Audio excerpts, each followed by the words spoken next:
ჩვენი ირაკლი ბუკია, მეგრულად მოლაპარაკე რუსი.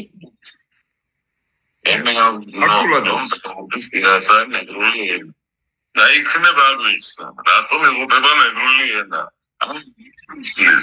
ის მეგრულად ვისაუბრეთ.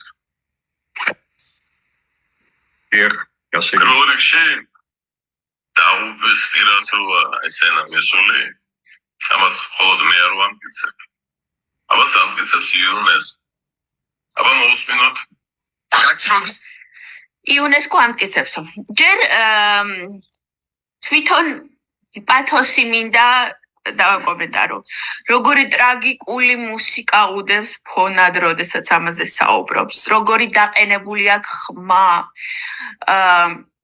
ადრე ბევრი წლის წინ მე მგონი რუსთავი 2-ზე შორენა ბეგაშვილს ჰქონდა საღამოს გადაცემა თუ გვიან ღამის გადაცემა ბოდიში და სექსი შორენასთან. და აი იქ რა ხმითაც ლაპარაკობდა შორენა, დაახლოებით ისეთი ხმით ცდილობს ყოველთვის ირაკლი რომ ილაპარაკოს, აი რაღაცნაირად ხელოვნურად დარბილებული და ესეთი დადინჯებული და რაღაცნაირი ძალიან ესეთი ხმით გონია რომ მომაჯადოვებელი ხმა აქვს და მომაჯადოვებლად შეუძლია ლაპარაკოს და ამით უფრო გაიზარდოს ალბათ მსმენელი.